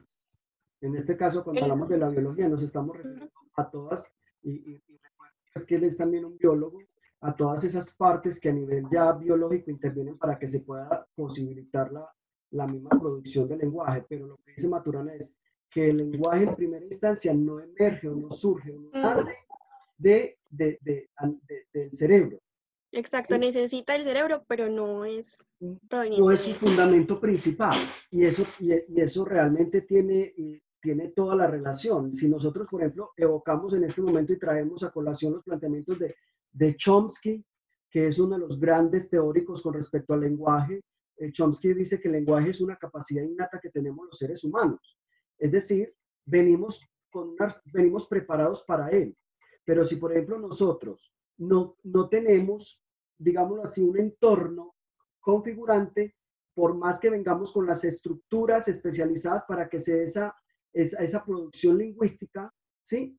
Si no tenemos un ambiente que nos configure, ese lenguaje no se va a producir, ¿cierto? Entonces, necesitamos de esas estructuras, pero esas estructuras, digámoslo así, no se van a desarrollar si no tenemos el entorno, si no tenemos las interacciones, en este caso, como dice Vygotsky, si no tenemos las herramientas que provienen del entorno que median para que nosotros podamos desarrollar esa capacidad lingüística. Listo, eso es como un complemento que yo hago a lo que tú dices. Está bien. Bueno, Catalina. Profe, ¿me escucha bien? Sí, perfecto. Listo. Profe, yo quería aportar algo sobre lo que dijo Sofi del conocimiento. Entonces, Sofi dijo algo muy importante acerca de que el conocimiento está dado por otra, pues como por otra persona, por un tercero. Entonces, lo que dice Maturana es que el conocimiento lo asigna es otra persona basándose en las vivencias. O sea, por ejemplo, yo le doy valor a mi palabra porque yo fui quien vivió esas experiencias y sé cómo actúa uno en esas cosas. Entonces, si por ejemplo alguien más llega y me cuenta una experiencia similar a la que yo tuve, yo le voy a dar el valor a esa persona de la palabra y de si tiene conocimiento porque yo me estoy basando en lo que ya viví. Entonces, Maturana lo que dice es que nosotros catalogamos el conocimiento de acuerdo a las vivencias. Entonces, él dice que el conocimiento va muy ligado a la convivencia que uno tiene. Pues él dice que no habría conocimiento sin una convivencia. Ay, profe, a mí me surge entonces ahí una duda. Entonces, por ejemplo, a las personas que estudian desde la casa, que no tienen como esa convivencia de, o sea, como ese hablar con otras personas sobre los pensamientos, de discutir sobre algunos temas. Entonces esas personas, pues el conocimiento es distinto ¿o qué? Lo que pasa es que, venga, la convivencia y las interacciones no solamente se pueden minimizar a una aula de clase. Y si algo les digo con esta crisis que hemos estado viviendo últimamente, nuestra biopraxis a nivel de esto que tú estás diciendo se ha configurado. Nosotros nos hemos tenido que mover a otro lugar, que nos ha causado tensión, que nos ha causado conflicto, porque hemos estado acostumbrados a otra realidad de convivir. Hoy a través de este medio virtual nosotros hemos tenido que establecer un nuevo patrón de convivencia y desde ese nuevo patrón de convivencia nos hemos tenido que configurar. Entonces yo te devuelvo la pregunta. Estás por un medio virtual, ¿sí? Que aunque sea a través de la virtualidad, hay una interacción con ese profesor, con ese maestro que te responde a tus preguntas, que te hace una retroalimentación de tu trabajo, a un foro, digámoslo así, que se realiza donde tú miras las apreciaciones, las opiniones, puedes debatir, puedes discutir, ¿sí? Puedes contradecir, etcétera, puedes complementar, ¿sí? Es otra perspectiva total de convivencia que hemos tenido que ir configurando, ¿sí? Entonces mi pregunta es, ¿consideras tú que tú estás conociendo? ¿Consideras tú que tú te estás moviendo a otro lugar? Sí, ¿Estás cambiando de posición? Sí, profe, pero sería como un conocimiento distinto al que uno ya está acostumbrado en su, pues en su cotidianidad y en su vivir. O sea, por ejemplo, el conocimiento que nosotros estamos como absorbiendo o teniendo en estos momentos es muy distinto a, pues como al concepto que nosotros teníamos de conocimiento y cómo nosotros pues teníamos como esos conocimientos, ¿me hago entender? Sí, yo te entiendo. O sea, Eh, y por supuesto, o sea, no es que cambie el conocimiento, es que cambian las formas, ¿sí? Cambian las formas de interacción. Es eso, pero de conocer llegamos al objetivo que es conocer a través de diferentes modos, a través de una convivencia nueva. Y sí, nosotros hemos estado acostumbrados precisamente a considerar que necesitamos estar en un aula, ¿sí? Intercambiando, mirándonos, ¿sí? Y que a partir de ese intercambio nosotros podemos llegar al conocimiento. Pero hoy día, y esto es donde yo te digo, miren lo importante, hoy, miren lo importante de que esos puntos conflictivos emerjan y esas tensiones y perturbaciones emerjan. Por ejemplo, yo les digo, a mí esto me ha perturbado porque es que yo he sido un docente que he estado básicamente es en el aula, en el contacto, en mirar las expresiones faciales, ¿sí? Básicamente en el contacto cara a cara. Esto causó una perturbación y esta perturbación lo tiene uno que llevar a moverse a otro lugar, a responder a las mismas necesidades, como a cada uno les ha tocado, ¿cierto? Precisamente, ¿por qué? Porque venimos con eso que tú dices, con ese paradigma que ha configurado nuestra biopraxis a lo largo de la vida. Pero hoy necesitamos hacer una reflexión desde este planteamiento de Maturana, mirar esas creencias que hemos tenido para soltarlas y considerar de que podemos estructurar unas nuevas maneras. Y con esta nueva realidad que hemos estado viviendo y que ha sido tan crítica, créanme chicos, que la formación virtual, la convivencia virtual va a tomar mucha fuerza. Y muchos estudiantes dirán, pues yo no tengo necesidad de ir a la universidad porque es que esto lo puedo hacer a través de este medio. ¿Sí?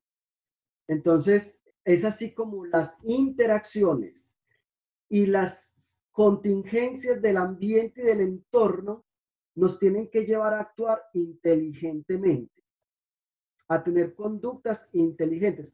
Porque usted puede decir, ay no, qué pereza, yo no quiero esa virtualidad, yo estoy acostumbrado a esto, yo mejor voy a cancelar el semestre. ¿Por qué no cancelaron el semestre? ¿Sí?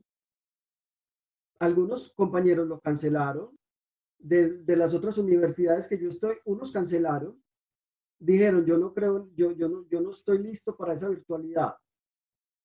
Otros compañeros no se han involucrado de una manera activa en esta nueva forma de convivencia,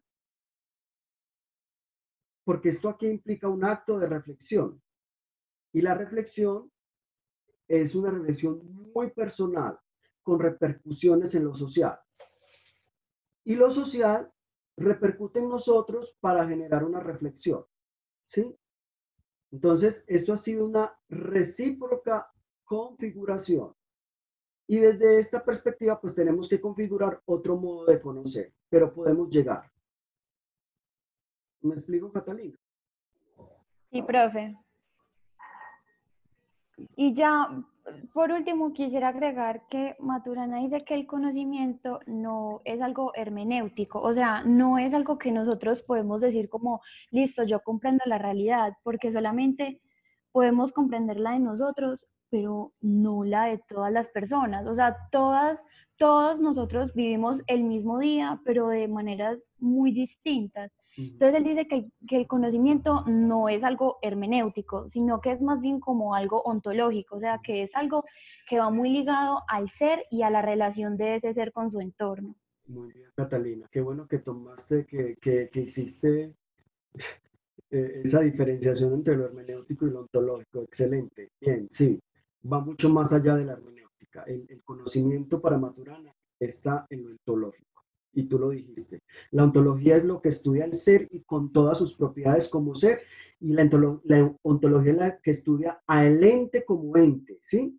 Entonces, La ontología es la única que nos permite a nosotros mirar todos esos atributos, características. La ontología, pues como una rama de la metafísica, es la que nos permite a nosotros entrar en la profundidad de ese ser y mirar cuáles son sus atributos, mirar cuál es su diferenciación con respecto a los demás entes que existen en el mundo, ¿no? Y para llegar a la conclusión que es el ser y no el ente como ente, porque esto es un ente, tiene condición de existencia, pero el ser, ¿sí? Como ente también porque tiene condición de existencia, pero es ontológico porque es el único ente entre los entes que puede cuestionarse, puede preguntarse con respecto a su existencia, puede reflexionar con respecto a su existencia. Y en ese orden de ideas, es el único que puede reflexionar con respecto a su ser. Y ahí marca la diferencia con los demás entes, por cuya pregunta también, con quienes también nos construimos una pregunta, ¿cierto? Pero bien, qué bueno que hiciste esa diferenciación. Bueno, finalmente, si ya Catalina terminó, no sé si terminaste para darle el espacio a Carolina García. Sí, profe, Listo. yo ya terminé. Bueno, entonces yo voy como a recordar un poquito lo que hablamos de lo que hablaron de la conciencia ahorita y también voy a mencionar algo sobre la conducta. Entonces, la conciencia, como lo mencionó Daniela, dijo que era como emergía hacer pues de la distinción de distinciones. Entonces, eso es como prácticamente de la dinámica de las configuraciones conductuales consensuales, que las configuraciones conductuales es como esa interacción que hay con el otro, y las configuraciones conductuales consensuales es aquella interacción, pero ya en la medida que participamos en esa relación. Entonces ya sería como las conductas, las configuraciones conductuales son las que es como la interacción. Y ya las que son lo consensual es como la interrelación y la participación que se da a través de esa relación entre el sujeto y otra persona, y también a través del entorno.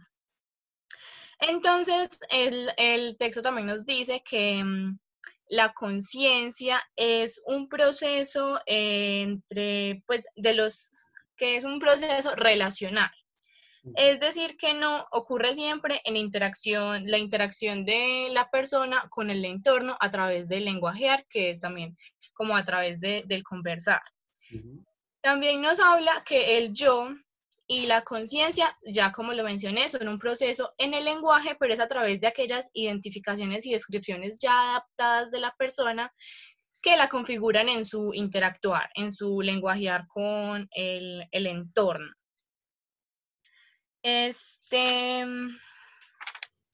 Bueno, ahí en el texto daban un ejemplo de dos personas que fueron a amanecer como a la casa de alguien, y entonces ellos tuvieron como el mismo estado, estuvieron cansados, estuvieron durmiendo y después a la mañana se despertaron y vieron como el mismo paisaje.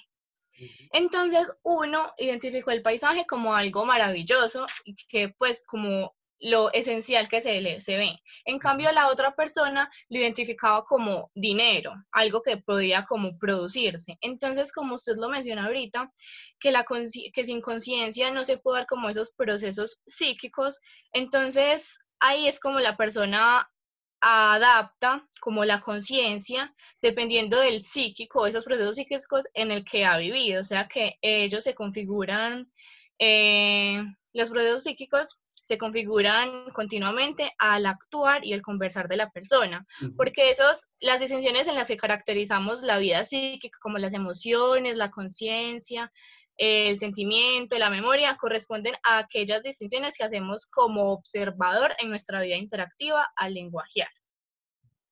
Entonces, otra cosa que me pareció muy importante acerca de lo que mencionaba en el texto es que dice que la historia individual del ser humano es producto siempre de la conciencia humana. O sea, que yo existo porque existe el otro. Mi identidad y mi yo se manifiestan en la existencia del otro. O sea, que nosotros no somos nada si no hay como una constante interacción con otras personas. Bueno, eso ya es como de la conciencia. Ahora ya de la conducta. Entonces, para Maturana, pues la conducta no es como, como lo definimos, que es como lo que nosotros manifestamos, sino que es como el fluir de la vida en su interacción con el entorno. Entonces él define la conducta como aquella descripción que un observador hace acerca de los cambios del ser humano en relación a su entorno. Es decir, algo que se describe con palabras, o sea, no es como algo que uno vivencia, sino algo que, un concepto. Es un concepto que se le hace a los cambios emocionales al actuar de la persona. Entonces dice que una conducta puede ser adecuada o no dependiendo cómo el observador describa el escenario en que se está viviendo el momento o la situación. A ver, ¿qué más? Entonces también nos dice que nosotros podemos descubrir el actuar de alguien o cómo va a actuar la persona si conocemos la emoción en ese momento relacional o interactivo que está viviendo. O a su vez también podemos descubrir cómo cómo es el emocional, o sea, las emociones de esa persona observando su comportamiento, o sea, observando la conducta, el concepto de conducta que nosotros tenemos de ese momento. Entonces dice que no hay una acción sin emoción, como se ha mencionado también en la clase pasada, que es como un fluir emocional que surge momento a momento según nuestro modo relacional de vivir, las interacciones afectivas y emocionales que se den en el entorno. Y también dice que los distintos modos de vivir, o sea, las diferentes conductas, traen distintas configuraciones en el emocional. O sea que estas están conectadas en el lenguaje, generando el conversar. Entonces, dependiendo de las emociones que nosotros tengamos, hay diferentes formas de actuar y también va a generar otras conductas diferentes en las otras personas porque estamos en una constante interacción con el otro. Y ya, eso sería mi aporte. Muy bien, gracias Catalina por el aporte muy profundo. Carolina, perdón, con respecto a lo que dices con la conducta. En otras palabras, la conducta, como tú lo dices, es precisamente, necesitamos de un observador, de un otro que describa verdaderamente los cambios que en nosotros se dan. Y esos cambios, como tú lo dijiste, se dan de acuerdo a un entorno específico, a un entorno determinado. ¿Y quién fija ese entorno? Pues se fija a través del lenguaje, a través de la conversación. Es como vamos configurando ese entorno específico y de acuerdo a ese entorno específico, ese observador es el que va a dar cuenta de esos diversos movimientos o cambios en nuestras posiciones, siempre con relación a un entorno determinado. Bueno, finalmente el equipo número 5. Sandra, Angie, Gabriela y Judy Marvel. Bueno, profe, pues yo les voy a hablar como un poquito, igual yo creo que ya todo como que lo abarcaron, pero bueno, sobre la percepción y el conocimiento que pues nos dicen Maturana, que nos equivocamos siempre como a los ojos de un observador y que es por eso pues que nunca cometemos el error, porque si supiéramos que esa experiencia es como un error no lo cometeríamos. Nos dice pues que el error, pues que tal error no existe, que es un concepto que se hace cuando se comparan dos experiencias vividas, pues o sea, una experiencia actual con una anterior. Serían dos biopraxis diferentes. Nos dicen pues que hay que identificar la diferencia entre las dos y que esto nos permite configurar el conocimiento, hacer pues que nuestro pensamiento se enriquezca. Pues sería como más que todo sobre lo de la percepción. Y sobre el conocimiento, pues Catalina, yo quería hablar sobre lo que dijo pues Catalina. Pues nos dicen que, o sea, es un intercambio de información, ¿cierto?, entre varias personas. Pues que el conocimiento se adquiere en la convivencia. Cuando uno convive con varias personas, hay como intercambio de información. Pues ahí había una frase que me parece súper chévere y que, pues sí, que dice, vivir es conocer y conocer es vivir. También, pues hablar sobre unos filósofos que no han mencionado, que pues tienen un nombre todo raro. Profe, no sé si usted me Eh, puede ayudar. Heidegger, Monti, Ponti, Merleau, no sé. Bueno, sí. ellos dicen que, pues que ahí nos dice Maturana que ellos explican con suficiente claridad que el conocimiento es la configuración de un mundo que es inseparable de nuestro cuerpo, nuestro lenguaje y nuestra historia social. Pues que el conocimiento es una exégesis, Exégesis, es una exégesis. una interpretación permanente que no se puede aprender de manera adecuada como un algoritmo o conjunto de reglas y supuestos porque es una cuestión de acción e historia. Entonces, pues sí, sería como eso. ¿Qué tienen que decir las otras compañeras? ¿Qué tienen para decir?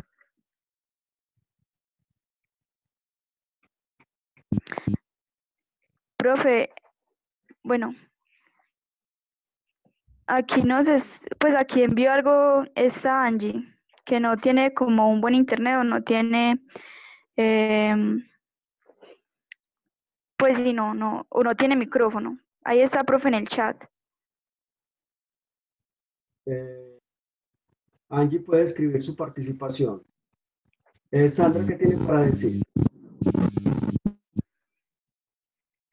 Profe, el micrófono tuyo está fallando.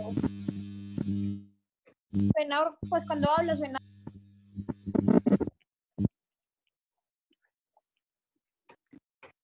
¿Ya me escuchan? Pero se escucha muy mal. O no sé si sea solo yo la que me escucho mal. Sí, profe, en ocasiones se le entrecorta la voz. Desafortunadamente, pues esto se sale de mis manos porque es como... Profe, Angie ya escribió algo en el chat. Okay.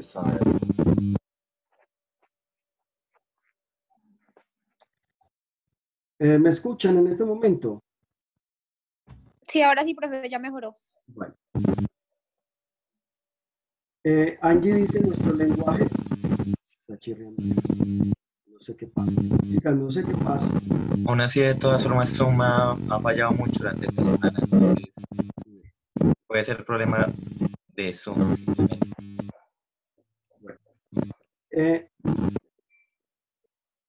Angie dice, bueno, yo voy a hablar sobre el lenguaje. Maturana dice que es una coordinación, de coordinaciones, y es lo que además nos hace humanos. De esta manera se entiende el lenguaje no solo como un medio de comunicación, sino como creador de realidad, espacio no físico, más bien una instancia de interacciones, donde las personas se ven mutuamente creando, modificando el entorno,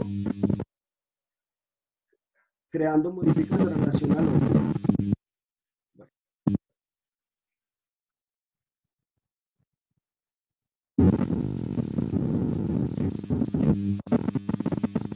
Se está escuchando muy mal todavía.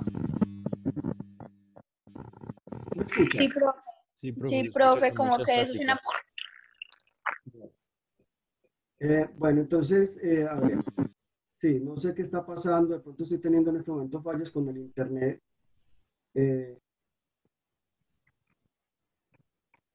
A ver. Y ahí ya se arregló, o sea, como que habla, o sea, Bueno. se arregla y usted vuelve y habla, profe, y vuelve y se daña. Entonces dice, vamos cambiando nuestra forma de entender las cosas y produciendo cambios palpables a nivel físico, porque entre el interactuar del lenguaje se establecen nuevas conexiones neuronales. En otras palabras, nuestro cuerpo se va transformando según lo que hacemos desde el lenguaje, igualmente también hacemos en nuestro lenguaje según lo que se transforma en nuestros cuerpos. Muy bien. En el texto se vincula el lenguaje con las emociones, la cultura y el amor. Nos dice que todo el quehacer humano se da dentro del lenguajear, por lo que si no hay lenguaje, no hay quehacer humano. Se reitera que si no estamos en el lenguaje, no hay reflexión, no hay discurso, no decimos nada, simplemente somos humanos sin serlo hasta que reflexionamos sobre nuestro propio ser y simultáneamente como todo lo que hacemos se hace desde la emoción. Entonces todo nuestro quehacer como seres humanos ocurre dentro del cruce entre el lenguaje con la emoción. Plantea además que el lenguaje surge desde la aceptación del otro, es decir, desde el amor y desde la convivencia. Perfecto, listo. Gracias, Angie. Muy bien con respecto al aporte que haces en relación al lenguaje. Sandra.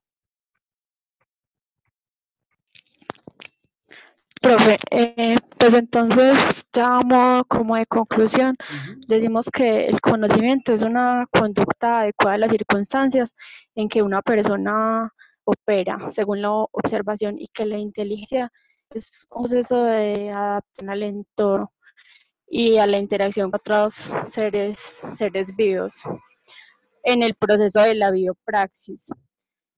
Maturana también nos dice que nosotros no nos debemos hacer la pregunta de cómo medir la inteligencia humana, sino la pregunta debe ser cómo se genera un comportamiento inteligente. Al nosotros más adelante en nuestra vida laboral, cuando trabajemos con los niños, nosotros no, a la hora de evaluarlos, no debemos medir quién es más inteligente que quién, sino como ayudarles a potencializar sus habilidades para que generen un comportamiento inteligente.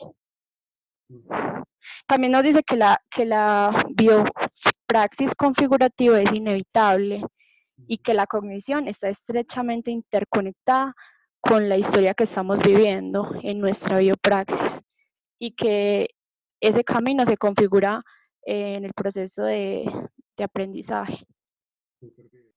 Muy bien, Sandra. Gracias. Gabriela, ¿tiene algo para aportar? Sí, profe, vea, como ya dijeron todo, yo voy a decir una cosa que me llamó la atención de lo que leí ayer. Entonces, es sobre el conocimiento. Pues decía que no era como una fotografía del entorno que nos rodea, sino que pues era como que el pensamiento no es algo, sino que es una relación. El ser humano configura el mundo pues mediante como experiencias. Entonces, el ser humano experimenta pues los resultados de la interacción con otras personas. Y ya otra cosa que me llamó la atención sobre la conducta era que podemos configurar nuevas cosas, pues como haciendo configuraciones afectivas y emocionales a partir de la reflexión. Y que en realidad no existe lo interno ni lo externo, ni la conducta, lo único que existe es el fluir de la vida humana y en su interacción con el entorno, lo único que existe es la biopraxis humana. Muy bien. Perfecto, gracias Gabriel. Bueno, muchas gracias por sus participaciones. Quedamos entonces ya pendiente del nuevo paradigma configuracional de Maturana. Con eso terminamos entonces la unidad 4 y recuerden el avance del blog con respecto al tema que hoy tratamos, a las participaciones que hoy ustedes ofrecieron. Recuerden que tienen hasta las 11:59 de la noche el viernes para hacer el envío del aporte. Profe, ¿nos puede porfa mandar la grabación de la clase? Las grabaciones están en la plataforma, listo. O sea, yo generalmente estoy ubicando la clase en la plataforma de Moodle a través de YouTube. Si ustedes van a la plataforma ya encuentran la mitad de la clase sobre trastornos, que pues empezamos a grabar la mitad de la clase. Y está la clase que hicimos hace 8 días. Listo, entonces yo más o menos estoy grabando esto como en 2 días. Ah, bueno, profe, hágale pues. Gracias. Me quería hacer una pregunta. Sí. Lo del blog sí se manda a su correo. Sí, claro. Porque es que nosotros no sabemos dónde enviarlo. Sí, hay unas instrucciones dice que enviarlo al correo institucional. No, al correo personal. Ah. Ahí les pongo el correo personal, el link, para yo poderlo abrir. Ah, bueno, profe. ¿Listo? Nosotros lo enviamos al institucional. Ah, bueno, no, dale, pues, está bien, y si quieres enviarlo personal, no hay problema. Ah, bueno, pues, profe, bueno, muchas gracias. Bueno, gracias a todos, que tengan un feliz día. Igualmente, profe, hasta luego. Hasta luego. Bueno, profe, gracias, chao. Profe, sí. Una cosita acá por el ladito. ¿Qué tal le parecieron los blogs? No los he revisado, estoy con no, todavía no los he revisado para ser honesto. Listo. Bueno, profe, gracias, chao. Bueno, gracias, profe. Gracias, profe, hasta luego. Ok, hasta luego. Ay, Marlon tan participativo, parce.